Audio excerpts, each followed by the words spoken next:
Hello everyone, this is Sumit Kumar और इस video में मैं बातचीत करूंगा आज जो एनबीएचएम पीएचडी 2022 का जो एग्ज़ाम हुआ है उसके बारे में। इस वीडियो में मैं इस एग्ज़ाम्स के बारे में आज कंप्लीट एनालिसिस दूंगा कि क्वेश्चंस का पेपर कैसा था और किस टाइप्स के क्वेश्चन पूछे गए और क्या लगता है कि क्या किस टाइप के कट ऑफ्स होंगे पिछले बार के कंपैरिजन में, या इस बार का ध्यान में देखें तो क्या हम लोग कुछ बता सकते हैं। तो जो बेस्ट होगा अभी तक के अनुसार मैं वो आपको इस वीडियो के अंत तक बता दूंगा। ओके, तो पहली बात, मैं क्वेश्चंस की बातचीत करूं तो क्वेश्चन जो मुझे अभी तक भेजे गए हैं या जो भी स्टूडेंट्स हैं मुझे भेजे हैं, ये मेमोरी बेस्ड क्वेश्चन है। क्योंकि आपको पता होगा, अगर आपने एग्ज़ाम दिया है या नहीं भी दिया होगा, आपको पता होगा कि एनबीएचएम जो है वो क्वेश्चन पेपर एग्ज़ाम के बाद नहीं देते, वो खुद ले लेते हैं। तो इसलिए ये वो सारे क्वेश्चंस हैं जो स्टूडेंट्स के दिमाग में थे और उन्होंने जो मुझे भेजा है। अगर आपको लगता है कि हाँ, इस क्वेश्चन में ये हाइपोथेसिस मैंने मिस किया है या ये क्वेश्चन भी था, मैंने वो क्वेश्चंस यहाँ आपके सामने नहीं बोल पाया, तो मेरे ख्याल से आप उसको कमेंट में लिख के बता सकते हैं या आप उसको एक पेज में लिख के मेरे को मेल कर सकते हैं nobleforum05@gmail.com पे। ओके, तो चलिए स्टार्ट करते हैं कैसा था पेपर और कैसा क्या इसका लेवल था। तो पहली बात मैं आपको बता दूं कि जो क्वेश्चंस का लेवल था इस बार बहुत ही अच्छा था, जिसको मैं बता पाऊँ कि क्वेश्चन आप मतलब जो एक एनबीएचएम का जो एक ट्रेंड है उसको उसने मेंटेन रखा है इस बार। बहुत ही अच्छे क्वेश्चंस। कुछ अलजेब्रा के क्वेश्चन आसान थे, चाहे वो ग्रुप का हो चाहे वो फील्ड थ्योरी का था। आसान इन द सेंस, अगर कॉन्सेप्चुअली आपका क्लियर है तभी वो आसान है, क्योंकि आप तुक्का मार नहीं सकते वहाँ पे। क्योंकि एनबीएचएम में तो एक ऑलमोस्ट आप समझो कि थ्योरेटिकली क्वेश्चंस होते हैं। यू हैव टू कि लिखना पड़ेगा, क्योंकि आप डिस्कार्ड नहीं कर सकते ऑप्शन। ऐसा नहीं कि 4 दिया हुआ और एक 3 गलत हैं, एक करेक्ट है। तो उस टाइप के कुछ थे, और लेकिन जो मुझे जो मिला है उसमें वैसे क्वेश्चंस मुझे दिखे नहीं। तो इस बेसिस पे मैं बता सकता हूँ कि ऑलमोस्ट आप बता सकते हो कि थ्योरेटिकल क्वेश्चंस था।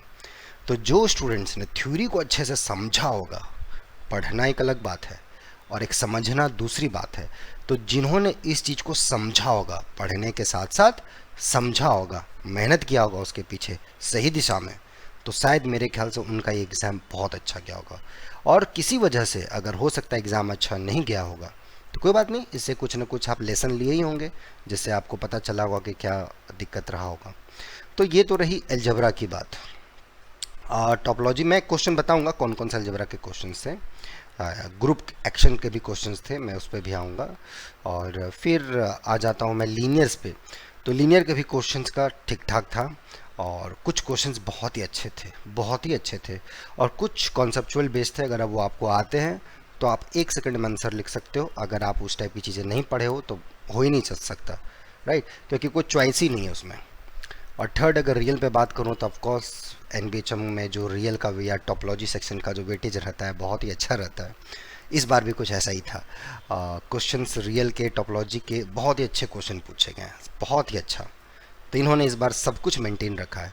तो एक एक करके मैं स्टार्ट करता हूँ, है ना, और जो अभी तक जो मेरे को मिले हैं क्वेश्चंस उस संबंध में। ओके, तो जो मेरे पास दिख रहा है पहला क्वेश्चन जो ग्रुप थ्योरी का है कि कंसिडर द ग्रुप S15, है ना, सिमेट्रिक ग्रुप ऑन 15 सिंबल्स। तो पूछा जा रहा है कि find the number of conjugacy classes of subgroups of order 15। तो S15 जो एक आपका सिमेट्रिक ग्रुप है, SN आपको पता होगा, N के जगह पे आप 15 ले लीजिए, उसका 15 ऑर्डर का एक सब ग्रुप है। उसमें कितने कंजुगेसी क्लासेस होंगे ये आपको बताना है।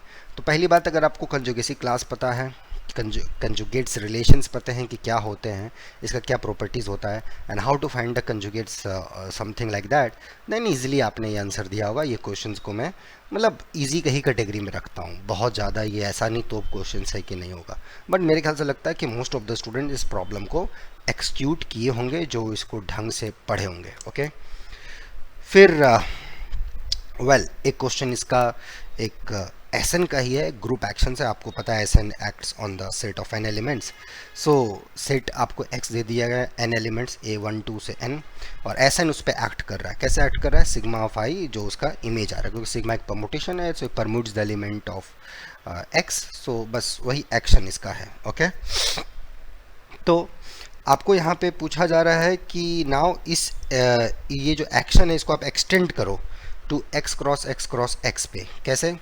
Sigma of I J K equal to sigma I sigma J sigma K, है ना। तो पहले जो एलिमेंट सिग्मा था एसएन से, वो एक्ट कर रहा था एक्स पे। अब वही सिग्मा को आप एक्स क्रॉस एक्स पे एक्ट करवा रहे हो। कैसे? वहाँ से आपने कोई भी, अब वहाँ के ट्रिपल्स होंगे आई जे के, तो sigma I sigma J sigma के, ये दे दिया गया है। तो यहाँ पे आपको क्वेश्चन पूछा जा रहा है कि find the number of orbits, है ना, of this set under this above group action. तो एक ग्रुप एक्शंस में ऑर्बिट एंड स्टेबलाइजर ये क्या होता है, and there is a relation, घनिष्ठ रिलेशन, है ना। तो उन दोनों के बीच में एक रिलेशन होता है जिसको हम लोग ऑर्बिट स्टेबलाइजर थ्योरम भी कभी कभी हम लोग बोलते हैं। उस थ्योरम का भी आप यूज़ करके इस क्वेश्चन का आंसर दे सकते हो बकर, लेकिन बगर मैं बोल रहा हूँ, मगर इसका भी ज़रूरत नहीं है। आप इस क्वेश्चन का आंसर ऐसे भी दे सकते हैं, ओके, जहाँ तक इस क्वेश्चन की बातचीत है, ओके। सो नाउ तो ये भी मैं मॉडरेट लेवल पे रखता हूँ, बहुत ही टफ क्वेश्चन नहीं है, बस डेफिनेशन पे डिपेंड करता है। अगर आपने ग्रुप एक्शन पढ़ा होगा तो क्वेश्चन आपने दे दिया होगा। एक और जो मुझे मिला है बहुत ही मतलब आसान सा क्वेश्चन है, number of subgroups of order 7 in Z7 direct sum Z49। तो Z7 एंड Z49 का इन्होंने प्रोडक्ट लिया है, डायरेक्ट सम बोलिए, प्रोडक्ट बोलिए, व्हाट्सओवर। और इसमें पूछा गया कि 7 ऑर्डर के कितने सब ग्रुप्स होंगे, एलिमेंट नहीं, 7 ऑर्डर के कितने सब ग्रुप्स होंगे। तो ये आपसे पूछा जा रहा है। तो मुझे लगता है कि लोगों ने इसको बनाया होगा कि G1 क्रॉस G2 में पार्टिकुलरली डी ऑर्डर के कैसे एलिमेंट्स निकलते हैं, और G1 और G2 अगर दोनों ही साइक्लिक ग्रुप्स हो तब कैसे निकालते हैं, तो वो सब ग्रुप्स कैसे फाइंड करते हैं किसी भी ग्रुप में पार्टिकुलर ऑर्डर के। तो ये प्रॉब्लम को मैं आसान कैटेगरी में रखता हूँ, और मुझे ऐसा लगता है कि ये क्वेश्चन लगभग स्टूडेंट्स ने किया होगा जिन्होंने एक फर्स्ट कोर्स ग्रुप थ्योरी में देखा होगा, कॉन्सेप्चुअली जिसको देखा होगा। तो ये क्वेश्चन अभी तक सो फार में बहुत ही, मैं इजी क्या मतलब उसी कैटेगरी में डाल रहा हूँ, और मुझे लगता है कि आप लोगों ने इसको किया होगा। ये एक और ग्रुप का ही क्वेश्चन है। तो ग्रुप के अभी तक मेरे को जो है 3 क्वेश्चंस दिखे हैं, तीनों में एक को छोड़ दूं तो बाकी उसी कैटेगरी में है। एक क्वेश्चन और है, ये थोड़ा सा आप इसको नंबर थ्योरी का टच कर दो या इसको थोड़ा सा घुमाया है, बट क्वेश्चन में इसमें भी जान कुछ ऐसा है नहीं। तो मुझे लगता है कि इस क्वेश्चन में स्टूडेंट को दिक्कत हुआ होगा। वो क्वेश्चन क्या है मैं आपको बताता हूँ। बोला गया है कि n कोई नेचुरल नंबर है, और ये ऐसा नेचुरल नंबर है such that 2022 is a factor of n, है ना। 2022 is a factor of n, well, and n has exactly 2022 factors including 1 and n। n के केवल 2022 ही फैक्टर्स हैं, 1 और n को इंक्लूड करके। तो पूछा जा रहा है कि find the largest positive integer d such that 2 to the power d divides n। ठीक है, तो मैं यहाँ फिर से रिपीट कर दूँ क्वेश्चन को कि ये क्वेश्चन किसी स्टूडेंट ने स्मॉलेस्ट लिखा था, किसी ने लार्जेस्ट लिखा है। तो कोई बात नहीं, मैं दोनों ही बता देता हूँ, मतलब जो भी है, जो भी करेक्ट होगा या आप मेरे को करेक्ट कर सकते हैं कि सर लार्जेस्ट है या स्मॉलेस्ट है। एनीवे, सो फिर से मैं बता दे रहा हूँ कि n एक ऐसा नेचुरल नंबर है सच दैट कि 2022 उसका फैक्टर है, मतलब 2022 n को डिवाइड कर रहा है। साथ ही साथ ये भी बोला गया कि n के जो टोटल डिवाइजर्स हैं, पॉजिटिव डिवाइजर्स, वो केवल 2022 है, इंक्लूडिंग 1 and n। तो पूछा जा रहा है कि सबसे बड़ा पॉजिटिव इंटीजर d फाइंड कीजिए such that 2 to the power d divides n, ये आपको पूछा गया है। तो पहली बात, कोई नेचुरल नंबर के कितने डिवाइजर्स होते हैं वो आपको पता होना चाहिए। What do mean by factor वो आपको पता होना चाहिए। और कैसे एक लार्जेस्ट पावर फाइंड करते हैं किसी इंटीजर का सच दैट डिवाइड्स दैट, है ना, क्योंकि कोई भी इंटीजर होता है you can factor like this. तो वो एक क्वेश्चन है। तो इसको मैं इजी तो नहीं बोलूँगा, थोड़ा सा कैलकुलेटिव है, कैलकुलेटिव इन द सेंस में उतना भी नहीं है, बट चीज़ों को अगर आप थोड़ा सा कनेक्ट कर दोगे अपने डॉट्स को जो आपने पढ़े थे थोड़े बहुत, कि हाँ नंबर थ्योरी में डिविजन क्या है और कैसे इसको मैं यूज़ करूँ, इसमें मैं ग्रुप थ्योरी कैसे इन्वॉल्व करूँ, ये अगर थोड़ा प्रेजेंस ऑफ माइंड अगर वहाँ पे एग्जाम में आपका रहा होगा तो ये क्वेश्चन आपका बन गया होगा। क्वेश्चन उतना भी टफ नहीं है, बट हाँ सोचने वाला क्वेश्चन है। एक बार में हो सकता है बहुत लोगों को आइडियाज़ नहीं आया होगा, बहुत आप लोग में ऐसे होंगे जो विद इन ए सेकेंड अच्छा ये आइडिया है। तो कभी कभी होता है कि कोई क्वेश्चंस होता है जिसमें तुरंत ही आइडिया क्लिक हो जाता है चुटकी भर में, and then you are able to solve. अच्छा दिस कभी होता है कि वो आइडिया आपका क्लिक नहीं होता, तो थोड़ा सा टाइम लगता है कि अरे यार इसमें क्या हो रहा है नहीं हो रहा है, उसी में कभी कभी समय निकल जाता है। तो ये वो क्वेश्चन है। लेकिन मुझे अभी भी ये विश्वास है कि आप लोगों में बहुत लोगों ने क्वेश्चन किया होगा। नहीं किया होगा मैं बना के वीडियो आपको अपलोड कर दूंगा, ठीक है। अभी मैं क्वेश्चंस आप लोग से डिस्कस कर लेता हूँ क्या है, या आप मेरे को करेक्ट कर सकते हैं कि यहाँ पे लार्जेस्ट पूछा था कि स्मॉलेस्ट पूछा था। ओके, ये चीज़ पे थोड़ा सा मेरा डायलेमा है। ओके, एनीवे, फिर जो एक क्वेश्चन यहाँ पे पूछा गया है ये तो हो गया आपके ग्रुप्स के, ठीक है। थोड़ा सा मैं आ जाऊँ एक लीनियर के क्वेश्चन पे आता हूँ, ठीक है। हाँ, एक और है, ठीक है, ग्रुप का तो नहीं, फील्ड थ्योरी का क्वेश्चन है। ये भी कॉन्सेप्चुअल बेस्ड क्वेश्चन है और मुझे लगता है कि आप लोगों में बहुत लोगों ने इसको एक्सक्यूट किया होगा। What is that question? इसमें पूछा गया है कि let k be the field of order 8, small k be a field of order 8 और एक कैपिटल के है जिसका फील्ड का ऑर्डर 64 है। तो पूछा जा रहा है स्मॉल के एंड कैपिटल के बीच में कितने फील्ड आइसोमॉर्फिज्म्स होंगे, not field isomorphism, sorry for that, ring homomorphisms कितने होंगे। कहाँ से कहाँ? इस स्मॉल के एंड कैपिटल के बीच में। स्मॉल के क्या है? ये एक फील्ड है जिसका ऑर्डर 8 है।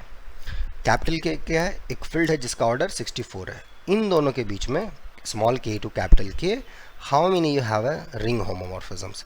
ये भी अगर आप थोड़ा बहुत फील्ड का प्रॉपर्टी जानते होंगे, होमोमॉर्फिज्म्स कैसा होता है, क्या मैक्सिमल आइडियल्स होते हैं, क्या रिलेशंस होता है होमोमॉर्फिज्म्स के बीच में, तो क्वेश्चन आ गया होगा मेरे ख्याल से। ओके, तो ये क्वेश्चन उतना भी टफ नहीं है, लेकिन कभी कभी होता है क्या, हम लोग फील्ड के क्वेश्चन को देख के ही इतना दिमाग में उसका क्या बोला जाता है, पकवान बना लेते हैं कि फिर वो पक नहीं पाता है ढंग से। तो ये क्वेश्चन उस कैटेगरी में आता नहीं। स्ट्रेट फॉरवर्ड क्वेश्चन है और इसका आंसर स्ट्रेट फॉरवर्ड है, ठीक है। मैं दूंगा आंसर, आप टेंशन नहीं लेना ये सब चीज़ों के चलते। तो ये थे अभी तक के एल्जेब्रा के सेक्शंस के क्वेश्चन, एब्स्ट्रैक्ट एल्जेब्रा के, जो मुझे मिला था। और इस एल्जेब्रा सेक्शंस का मुझे को लगता है कि 2 क्वेश्चंस को मैं अगर हटा दूं तो उतना ज़्यादा सोचने वाले क्वेश्चंस थे नहीं, आप आंसर इजीली दे सकते थे। लेकिन जो 2 क्वेश्चंस हैं इसमें थोड़ा बहुत आपका समय इन्वेस्ट हुआ होगा, ऐसा मेरा मानना है। एनीवे, फिर मैं अगर लीनियर की बातचीत करूं, लीनियर में मैं अगर आऊं तो एक रियल ऑर्थोगोनल मैट्रिक्स है और फिर उसी के उसका डेफिनेशन दे दिया है, into A transpose is equal to identity. Real orthogonal एक let A be a special real orthogonal matrix, अच्छा special linear orthogonal, special means determinant should be 1 and A into A transpose equal to identity, that's orthogonal, special mean determinant 1। तो पूछा जा रहा है कि A has 1 as eigen value, A का 1 as eigen value, एक eigen value 1 होगा, ऐसा है क्या? मतलब अब क्या बोलूँ, आप फटाक से काउंटर एग्जाम्पल 2x2 में 4x4 में दे सकते हो, राइट। सो फॉल्स है, बट मैं अभी आपको सोचने के लिए दे रहा हूँ, ठीक है। तो ऐसे ही सारे क्वेश्चन का आंसर ऐसा ही है, एंड स्टिल मैं आपको सोचने के लिए दे रहा हूँ, थोड़ा सोचना बैठ के, ठीक है।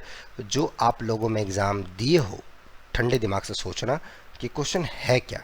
ओके, और एक चीज़ मैं यहाँ पे ये भी ऐड करना चाहूँगा, वो सारे स्टूडेंट जो किस्मत के भरोसे बैठे हुए हैं कि नहीं किस्मत मेरा एक बार बदलेगा तो मेरे साथ अच्छा होगा, उनको मतलब मैं क्या बोलूँ, कोई सजेशन अब क्या ही बोल सकता हूँ, कोई वर्ड नहीं है उसके लिए। लेकिन जो स्टूडेंट्स मेहनत के भरोसे बैठे कि मेरे को मेहनत करना है, अच्छे रिसर्च इंस्टीट्यूट में जाना है, भले मेरे अंदर कुछ खामियां हैं लेकिन मैं आगे बढ़ना चाहता हूँ, वो सारे स्टूडेंट्स को मैं वेलकम कर रहा हूँ 2 तारीख से, 2 जुलाई से। अभी भी वे ज़्यादा देर हुआ नहीं, 2 जुलाई से फिर से ये लास्ट रेगुलर बैचेस स्टार्ट होंगे। अगर आप इंटरेस्टेड हैं या तो अभी ज्वाइन कर सकते हैं, या 2 जुलाई से जो रेगुलर बैचेस स्टार्ट होंगे फ्रेश, उसमें आप जुड़ सकते हो, ठीक है। तो कुछ नहीं, आपको उसको मेल करना है नोबल फोरम 05 पे, वो जो मेहनत के लिए है। और जो किस्मत के भरोसे बैठे हैं कि मेरा किस्मत पलटेगा तो ऐसा होगा, ABCD होगा, तो उसके लिए मेरे पास कोई ना ऑप्शन है ना कोई टिक मार्क मैं कर सकता हूँ उसके लिए। लेकिन जो किस्मत, जो मेहनत के लिए है, जो मेहनत से आगे बढ़ना चाहते हैं, चीज़ों को सीखना चाहते हैं, जर्नी में आगे बढ़ना चाहते हैं, गिरना चाहते हैं, उठना चाहते हैं, हंसना चाहते हैं गणित के साथ, उनके लिए वेलकम है। ओके, तो आपको मेल करना है। ओके, चलो अब हम लोग क्वेश्चंस पे आते हैं। फिर वो स्पेशल रियल ऑर्थोगोनल मैट्रिक्स का जो सेकंड नंबर का जो क्वेश्चन है वो पूछा जा रहा है कि अगर सारे आइगन वैल्यूज़ के रियल हैं तो ए आइडेंटिटी मैट्रिक्स होगी, ठीक है। तो अगर कोई रियल ऑर्थोगोनल मैट्रिक्स है जिसका डिटरमिनेंट 1 है, अगर उसके सारे आइगन वैल्यू रियल है तो वो आइडेंटिटी मैट्रिक्स होगी। एग्जाम्पल आप ऐसे ही कंस्ट्रक्ट कर सकते हो, आपको इसको जानने की ज़रूरत है नहीं। तो आंसर आपके सामने, और भी कुछ ऑप्शंस हैं, शायद स्टूडेंट ने ऑप्शन लिखे नहीं है, बट अगर आपको पता होगा कि 3rd 4th ऑप्शन क्या है तो आप थोड़ा सा मेल कर देंगे तो ज़्यादा अच्छा रहेगा, या कमेंट में आप लिख देंगे तो वो भी अच्छा रहेगा। तो मेरा स्टूडेंट से भी थोड़ा सा है कि जिनको क्वेश्चन करेक्टली पता है वो एक साफ पेज में नीट एंड क्लीन तरीके से लिख के मेल कर देंगे, ओके, ताकि मैं या तो आने वाले दिनों में उसका वीडियो बना दूँ या मैं कुछ डिस्कस कर लूँ, ठीक है। फिर एक क्वेश्चन, बहुत ही अच्छा क्वेश्चन है, इसमें लोगों का थोड़ा बहुत समय गया होगा कि म्यू इसने दे दिया है algebra of all 3x3 complex mat 3x3 के जो कॉम्प्लेक्स मैट्रिसेस का कलेक्शन, उसका नाम इसने एल्जेब्रा दे दिया है। Anyway, and A belongs to U, A लिया यू से और उसको फिक्स कर दिया है। Now they are defining a linear transformation T A from U to U. कैसा है कि कोई x लेते हो तो उसको भेज देते हो ए एक्स माइनस एक्स ए पे, ठीक है। x उठाया, उसको लेफ्ट और राइट हैंड साइड से गुना करके उसका डिफरेंस ले लिया, ए एक्स माइनस एक्स ए, ये आपने ले लिया ऑपरेटर। तो आपको पूछा जा रहा है कि possible rank of T A क्या होगा व्हेन ए वेरीज। तो रैंक ऑफ टी ए क्या होगा, possible rank of T A क्या होगा, टी ए का रैंक क्या क्या हो सकता है। तो ऑफकोर्स अब टी ए का साइज़ देख लो कि टी ए जो है ये 3x3 मतलब R9 से R9 के बीच में एक मैप है। तो ऑफकोर्स जो भी इसका रैंक होगा वो आपको पता है कि 9 से ज़्यादा हो नहीं सकता, लेकिन क्या होगा पॉसिबिलिटी, वो आपसे यहाँ पूछा जा रहा है। तो इस टाइप के जो क्वेश्चंस हैं, ये क्वेश्चन हर बार आपके पूछे गए हैं, नेट में भी पूछे गए हैं, गेट में भी पूछे गए हैं। अगर आपने जैम का एग्ज़ाम दिया होगा तो आपको याद है जैम में भी इस टाइप के क्वेश्चंस पूछे हुए हैं, इसके रेंज स्पेसेस से रिलेटेड क्वेश्चंस। तो इस टाइप के क्वेश्चंस देखिए कि कैसा इनका पूछने का तरीका है। यहाँ पे आपको बस फिल इन द ब्लैंक्स दे दिया है, मतलब आपको यहाँ सब्जेक्टिवली इस क्वेश्चन को बनाना होगा, या अगर आप पहले बना चुके हैं तब तो बहुत अच्छी बात है, नहीं बनाया तो सोच के ज़्यादा आंसर इसमें लगेगा भी। तो इस क्वेश्चन को मैं अच्छे कैटेगरी में डालता हूँ, ठीक है। तो ये हो गया आपका लीनियर का क्वेश्चन जो मुझे अभी तक मिला है।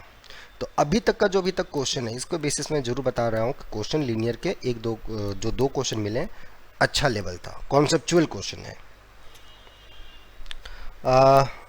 ओके वेल लेट मी सी, और कुछ मेरे को क्वेश्चंस हैं, एक दो क्वेश्चंस और हैं, मैं आपको बता देता हूँ।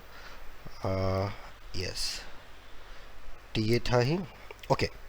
एक फिर कुछ स्टूडेंट ने जो भेजे हैं उन्होंने कंप्लीट ऑप्शंस नहीं लिखे हैं, मेरे ख्याल से ऑफकोर्स एक एग्ज़ाम का प्रेशर भी है, उनको याद भी नहीं होगा, बट मैं कुछ आपके लिए रिपीट कर देता हूँ। ए कोई n cross n complex matrices हैं such that it's commutes only with the polynomial A. कोई मैट्रिक्स है जो केवल पॉलिनोमियल ऑफ ए के साथ कम्यूट कर रहा है, तो आप ए क्या नेसेसरली डायग्नोजेबल होगा या ए नीलपोटेंट होगा, मतलब ए के बारे में पूछा जा रहा है। जो ए मैट्रिक्स है वो कि अगर किसी के साथ कम्यूट करता है, if A B equal to B है then B must be polynomial, ये बता रहा है। तो ए के बारे में आप क्या बता सकते हो, क्या ये नीलपोटेंट है, नेसेसरली डायग्नोजेबल है, सो एंड सो फोर्थ, इसके बारे में आपसे पूछा जा रहा है। बाकी ऑप्शंस है नहीं मेरे पास, तो ये भी क्वेश्चन को मैं अच्छे लेवल पर रखता हूँ। अच्छा क्वेश्चन है, बहुत ही अच्छा क्वेश्चन है, ठीक है। ओके, अब मैं रियल पे आता हूँ, ठीक है। रियल का क्वेश्चन है, कोई स्मूथ फंक्शन है और उसका इन्फिनिटी और माइनस इन्फिनिटी पे लिमिट एग्जिस्ट कर रहा है, ठीक है। तो पूछा जा रहा है कि एफ यूनिफॉर्म कंटिन्यूस है और डेरिवेटिव भी यूनिफॉर्म कंटिन्यूस है, ये दो ऑप्शंस हैं, ठीक है। What is the question, you have two smooth function, you have a smooth functions, smooth मतलब कंटिन्यूसली डिफरेंशिएबल या डिफरेंशिएबल है। मेरे को एग्जैक्ट क्वेश्चन इन्होंने ऐसे लिख के भेजा है, तो उसका इन्फिनिटी और माइनस इन्फिनिटी पे लिमिट एग्जिस्ट कर रहा है, उस फंक्शन का इन्फिनिटी और माइनस इन्फिनिटी पे लिमिट एग्जिस्ट कर रहा है। तो यूनिफॉर्म कंटिन्यूटी के बारे में पूछा जा रहा है कि एफ यूनिफॉर्म कंटिन्यूस है कि नहीं। फिर उसके डेरिवेटिव के बारे में पूछा जा रहा है कि भाई साहब अगर इन्फिनिटी और माइनस इन्फिनिटी पे लिमिट एग्जिस्ट करती है तो क्या डेरिवेटिव भी यूनिफॉर्म कंटिन्यूस होगी, आपको क्या लगता है। अगर है तो इसको प्रूफ कीजिए, नहीं तो आप इसका काउंटर एग्जाम्पल दीजिए, यही है इसका मतलब। तो स्टैंडर्ड रिजल्ट है रियल से, आप लोगों ने देखा भी होगा, और जिसने ये पढ़ा होगा रियल थोड़ा बहुत भी, तो एक क्वेश्चन को आराम से टिक मार के आएंगे, बहुत ही बढ़िया। फिर एक रियल का ही क्वेश्चन है, F X equal to sine X times pi by 2 and एक सीक्वेंस डिफाइन किया जा रहा है, रिकर्सिव सीक्वेंस, जहाँ इसका x0 को y डिफाइन किया गया है और xn+1 को f ऑफ xn। उसकी हेल्प से इन्होंने एक नया फंक्शन डिफाइन किया है, g of y is nothing but the limiting value and tends to infinity of xn of y। क्योंकि जो इनिशियल कंडीशन था सीक्वेंस का वो y का फंक्शन था, x not equal to y, y is any real number. तो जो sequence आ रहा था वो y का फंक्शन आ रहा है, उसका लिमिट भी y का फंक्शन आएगा, वही इसने gy अगर कन्वर्जेंट है तो इसने दे दिया है सब कुछ। तो gy जो आया लिमिट का, gy जो लिमिट आ रहा है y पर डिपेंड कर रहा है, तो एक्सन का जो लिमिट है वो वाई पे डिपेंड कर, उसी को उसने जी वाई दिया। अब आपसे पूछा जा रहा है कि ठीक है 0 से 3 तक जी वाई को इंटीग्रेट कीजिए, उसका वैल्यू क्या आएगा। तो ये भी क्वेश्चन स्ट्रेट फॉरवर्ड है और मेरे ख्याल से लगता है कि लगभग स्टूडेंट ने क्वेश्चन को बनाया होगा, क्योंकि अब फंक्शन आपको दे दिया गया है। अब रिकर्सिव सीक्वेंस को कैसे सॉल्व करते हैं, क्या उसका प्रोसीजर होता है, कंप्लीट होता है, तो मेरे ख्याल से जिन्होंने इस चीज़ को पढ़ा होगा आराम से क्वेश्चन का आंसर दिया होगा। ठीक है, पहले बार में नहीं दिया होगा, बट एक दो बार में जब दिमाग में आया होगा, क्लिक हुआ होगा, तो डेफिनेटली मुझे लगता है कि स्टूडेंट ने इस क्वेश्चन का आंसर दिया होगा। टोपोलॉजी के मैं जहाँ तक बातचीत करूँ तो ये रियल का क्वेश्चन है। तभी तक का 2 क्वेश्चन जो इसको मैं मॉडरेट पे ही रख रहा हूँ, तो उतना भी बहुत ही टफ क्वेश्चन इन्होंने नहीं पूछा है। ओके, रियल की मैं बात करूँ, लेकिन अभी ये गेम यहाँ ख़त्म नहीं होता। ओके, तो अब एक दे दिया गया है सरफेस। अब टोपोलॉजी के क्वेश्चंस में आ जा रहा हूँ, जैसे जैसे मुझे क्वेश्चंस मिल रहा है। एस को सरफेस दे दिया गया है z square minus x Y equal to 0। तो बोला जा रहा है कि number of components of R3 minus S, एक सरफेस के कितने कंपोनेंट्स है, जहाँ सरफेस दे दिया गया z square equal to x y. तो x Y equal to z square, ये एक जो सरफेस है इसके कंपोनेंट्स कितने हैं, है ना। कंपोनेंट्स मतलब ठीक है, R3 में से जब इस एस को आप हटा दोगे सरफेस को, तो कितने कंपोनेंट्स हैं। Components in the of course they are talking about the connected components and so and so forth, तो उसकी वजह से ठीक है। फिर एक आपको टोपोलॉजी का ही क्वेश्चन है। एक सेकंड आप मुझे थोड़ा सा 1 सेकंड का आप मुझे समय दें, ताकि मैं आपको मैं बता पाऊँ। सो टोपोलॉजी का जो क्वेश्चन है या गुड। सो एक लोअर लिमिट टोपोलॉजी है आर में, आपको पता होगा लोअर लिमिट टोपोलॉजी क्लोज ए स्मॉल बी उधर साइड से जनरेट होती है, बेसिस होते हैं उसके। और एक फंक्शन दे दिया गया है आर से R L cross R L के बीच में, X goes to X sine X, है ना, एक्स को ऐसा। तो जो इमेज आ रहा है आर का अंडर दिस फंक्शन, उस पर सब स्पेस टोपोलॉजी डाल दी गई है। सब स्पेस टोपोलॉजी क्या है, are L cross R L में प्रोडक्ट टोपोलॉजी है, और वो प्रोडक्ट टोपोलॉजी जो उसके सब स्पेस में वो सब स्पेस टोपोलॉजी है। वेल ठीक है, तो रिगार्ड एफ आर विथ सब space topology induce from are L cross R L. Well good. First the image of, I think इन्होंने π/2 पाई दिया इस क्लोज्ड। π/2 पाई जो आएगा क्या वो क्लोज्ड होगा। Image of 0 π/2 is closed. 0 π/2 का इमेज क्या होगा, ये क्लोज्ड होगा। मेरे ख्याल से क्वेश्चन तो इन्होंने बड़ा आसान लिखा है, इतना आसान तो होगा नहीं, मेरे ख्याल से कुछ होगा चेंजेस, या तो सेट में कुछ पूछा होगा या इन्होंने बस एक पॉइंट का पूछा है इमेज क्या आएगा। एनीवे अगर ये क्वेश्चन है तो फिर इससे आसान कुछ क्वेश्चन मेरे ख्याल से लगता है एनिमेशन पेपर में नहीं होगा। तो अगर ये जो मैं क्वेश्चन पढ़ रहा हूँ आपको लग रहा है कि ये सही है तो ठीक है, नहीं तो आपको लगता है कि नहीं सर ये हाइपोथेसिस थी, तब मेरे को करेक्ट कर सकते हैं। ओके, तो ये है, तो ये क्वेश्चन भी ऐसा ही आपका है ना। ओके, एंड बस ये एक क्वेश्चन और आपका टोपोलॉजी का बचा हुआ है, एंड दैट क्वेश्चन इज ठीक है, आर एस ले लिया गया है R2 में से, और ये 0 Y Y not equal to 0 को रिमूव कर दिया गया है, मतलब वाई एक्सिस को, वाई एक्सिस में वाई एक्सिस जो है R2 में उसको रिमूव कर दिया है, बस ओरिजिन को रखा है इन्होंने। और T1 with the topology enhance induce by the usual topology R2 में जो यूजुअल टोपोलॉजी होता है उससे इंड्यूस किया गया है। यूजुअल टोपोलॉजी का जो डिस्टेंस फंक्शन जो यूक्लिडियन जो मैट्रिक होता है उससे जो डिस्टेंस आए, तो एक पाई जो है R2 से S के बीच में डिफाइन किया गया है, pi of X Y equal to x Y when X is not equal to 0, और एक्स जब 0 होगा तो 0,0, ठीक है, एक्स 0 वाई एक्सिस पे होगा तो उस पर इसने 0.0 डिफाइन कर दिया गया है। ठीक है, तो एक तरीके से पाई जो है आइडेंटिटी की तरह बिहेव हो रहा है, just on the y axis it's 0। ठीक है, तो और नेक्स्ट जो दिया है टाउ2 with the quotient topology related to the map pi. ये जो पाई जो दिया गया है आर एस जो है एस तो R2 का सबसेट है, तो ये जो मैप है इसे जो क्वोशंट टोपोलॉजी आपकी आ रही है, क्योंकि ये को आपका सर्जेक्टिव मैप है, so you have A quotient topology. तो क्वोशंट टोपोलॉजी से रिलेटेड इन्होंने बोला है वो जो टोपोलॉजी उसका टाउ2 नाम दिया। एक तो टाउ1 हो गया आपका यूजुअल टोपोलॉजी, ठीक है, तो टाउ1 जो R2 के बीच में यूजुअल टोपोलॉजी है उससे जो सब स्पेस आ रहा है वो टाउ1 हो गया। तो R2 का यूजुअल उसका सब स्पेस किस में, S में, तो उसका टाउ1 नाम दिया है, और क्वोशंट टोपोलॉजी जो है उसका टाउ2 दिया गया है। इसके बेसिस पे इन्होंने क्वेश्चन पूछा है कि ये मैटराइजेबल है या नहीं है, ब्ला ब्ला ब्ला, वही ऑप्शन है, टाउ1 टाउ2 आर कंपेरेबल और नॉट, टाउ2 इज रेगुलर, टाउ1 इज मैटराइजेबल, टाउ2 second countable, this are definition based question है। तो ये अगर डेफिनेशंस आपने पढ़े होंगे अच्छे से, और थोड़ा बहुत क्वोशंट टोपोलॉजी का अगर आपको नॉलेज होगा कि क्वोशंट टोपोलॉजी डिफाइन कैसे करते हैं, क्या उसमें कुछ यूनिवर्सल प्रॉपर्टी होता है, कुछ है ऐसा चीज़, अगर वो आपने देखा होगा तो क्वेश्चन आपसे बना होगा। नहीं तो भी मैं एक क्वेश्चन को मतलब मॉडरेट टू टफ के लेवल में रखता हूँ, बहुत सारे स्टूडेंट को इसमें प्रॉब्लम होता है।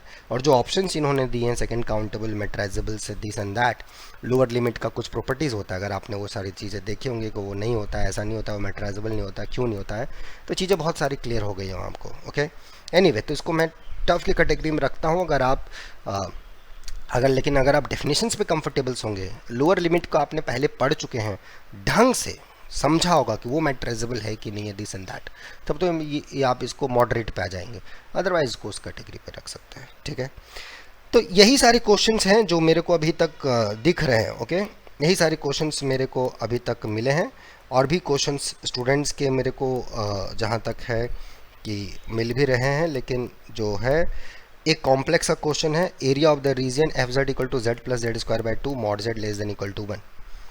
तो इसका एरिया क्या आएगा, z plus z square by two. इसका रीजन निकालिए, यूनिट डिस्क का इमेज पूछ रहा है under this holomorphic map z plus mod z square by two. तो पता होगा इसको w इक्वल टू कैसे सॉल्व करते हैं। तो ये भी क्वेश्चन को मैं मॉडरेट पे लिखता हूँ, थोड़ा कैलकुलेटिव है, बट होपफुली लगभग स्टूडेंट ने इसको बनाया होगा।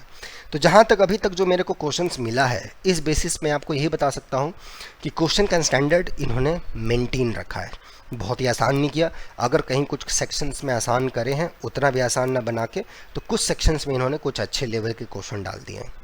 रियल का जो मुझे मिला क्वेश्चंस, उसमें तो मतलब उतना नहीं लगा, बट टॉपोलॉजी के जो क्वेश्चन थे अच्छा क्वेश्चन लगा है। बाकी लोग अभी ट्रैवल भी कर रहे हैं मेरे ख्याल से, तो ठीक है, उतना उन्होंने अभी तक भेजा है, बहुत बड़ी बात है। मैं वो सारे स्टूडेंट्स को धन्यवाद देता हूँ जिन्होंने समय निकाल के मुझे भेजा है। और मैं सॉल्यूशन तभी दे पाऊँगा क्योंकि कुछ जगहों पे मुझे डाउट लग रहा है, कुछ ऑप्शंस में, कुछ हाइपोथेसिस में भी दो डिफरेंट स्टूडेंट्स के क्वेश्चन के हाइपोथेसिस में भी डिफ़र हो रहा है। तो आप लोग सोच समझ के फिर से लिख के क्वेश्चन मेरे को भेजेंगे। लेकिन ये अगर क्वेश्चन है जो मुझे अभी तक मिला है, इस बेसिस पे मैं आपको बता सकता हूँ क्वेश्चन का लेवल वैसा ही था जो पिछले जैसा था, बहुत ज़्यादा अंतर नहीं होने लगा। कट ऑफ में हुआ तो 1 नंबर बढ़ सकता है, कट ऑफ घटने का मतलब मेरे ख्याल से चांसेस कम लग रहा है इस लेवल पे। फॉर एग्जांपल, अगर एनबीएचएम का कट ऑफ पिछले बार 22 था, तो इस बार हो सकता है 23 हो जाए, उससे ज़्यादा नहीं हो सकता। आईएमएससी का कट ऑफ अगर 26 था तो हो सकता है 27 हो जाए, बट उतना भी आसान नहीं था। तो एक आगे एक पीछे इसी के आसपास रहेगा इस बार, जो अभी तक मेरे को क्वेश्चंस मिला है। ओके, बाकी आप लोग मेहनत करते रहिए और चीज़ों को आगे बढ़ते रहिए। और जो स्टूडेंट वीडियो देख रहे हैं, जिनको लगता है कि काश मैं 6 महीना पहले पढ़ा रहा था, मेहनत किया रहा था, तो मेरा पेपर अच्छा जाता, मैं 6 जगह पीएचडी कर सकता हूँ, या मेरे अंदर वो काबिलियत है कि आने वाला एग्ज़ाम को मैं फोड़ सकता हूँ क्योंकि ये एग्ज़ाम को मैंने अच्छे से किया है, तो मैं उन्होंने बोलूँगा मेहनत करो और इस रास्ते में आगे बढ़ो। उसमें लगता है कि आगे बढ़ने में यू नीड ए मेंटरशिप, कि आगे गए, चौराहा मिल गया, अब कौन सा रास्ता लूँ, चौराहे पे जाके आप खड़े हो गए कि यार 4 रास्ते यहाँ से जा रहे हैं, मैं कौन सा रास्ता लूँ, किस पे मैं जाऊँ, वहाँ कन्फ्यूजन है। देयर मेंटरशिप का वहाँ पे डायरेक्शन काम आता है कि हाँ बेटा इसमें चलो, इसमें ठीक है, ये रास्ता तो थोड़ा शॉर्टकट है, बट आगे जाओगे मुश्किलें बहुत है, लेकिन ये रास्ता थोड़ा सा तो लंबा है, लेकिन इसमें सफलता मिलेगी, इसकी 100% गारंटी है। ये मेंटरशिप की बात होती है। ठीक है, तो ये मैं बताता हूँ कि डायरेक्शन वो बहुत इंपॉर्टेंट है। तो अगर आपको लगता है कि हाँ कभी कभी आप डायरेक्शन लेस हो जाते हैं, तो आप मेल कीजिए।